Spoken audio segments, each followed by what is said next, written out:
Excellencies, Eritrea sees little value in entering into a polemic with a clearly biased special rapporteur.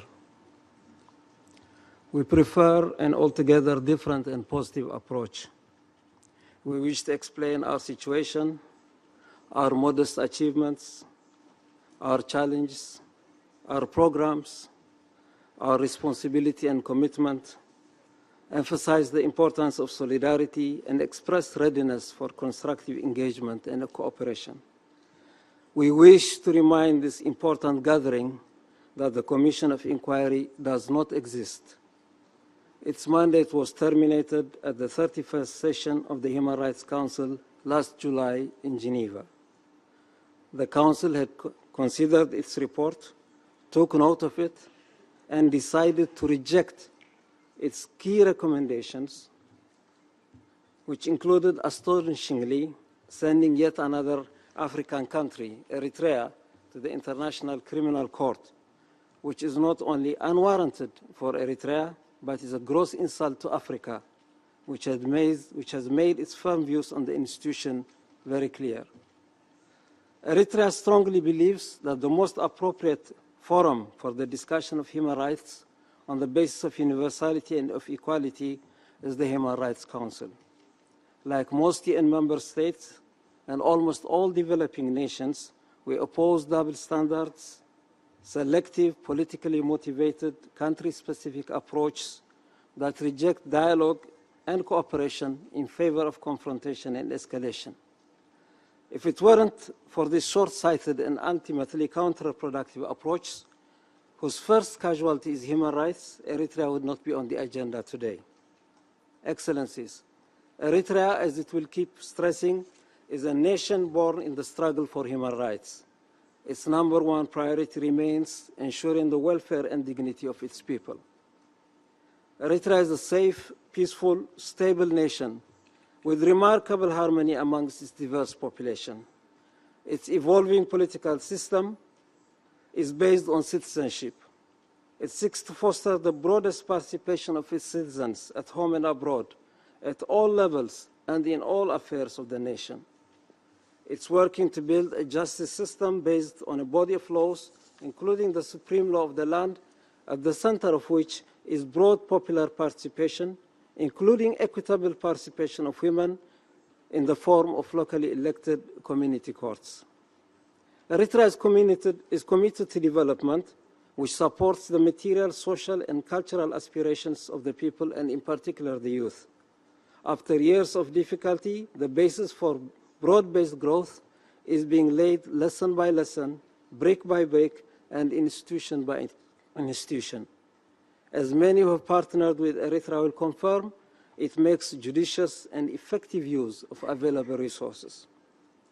Eritrea is an independent, constructive, active, and consciously modest regional and global actor. We're strong believers in solidarity between nations and peoples, as well as in genuine and mutually beneficial partnerships. We favor dialogue, engagement, and cooperation. Unfortunately, the policy of seeking to isolate and undermine Eritrea has limited our role. It has also deprived the Horn of Africa of the positive contribution we would have been able to make. Excellencies, national ownership and national responsibility are the pillars of Eritrean approach to nation building. We first look to ourselves, mobilize our own human and financial resources, and only then seek friends and partners. This approach also applies to the important issue of human rights. Despite hostility and challenge, Eritrea is working steadfastly to advance the political, civic, economic, social, and cultural rights of its people. The length and quality of life of Eritreans has improved. We are providing free and universal education. Strides have been made in health. Women's and children's rights are protected. The policies of citizenship, unity in diversity, and prioritizing disadvantaged areas and sections of the population have strengthened national cohesion and solidarity.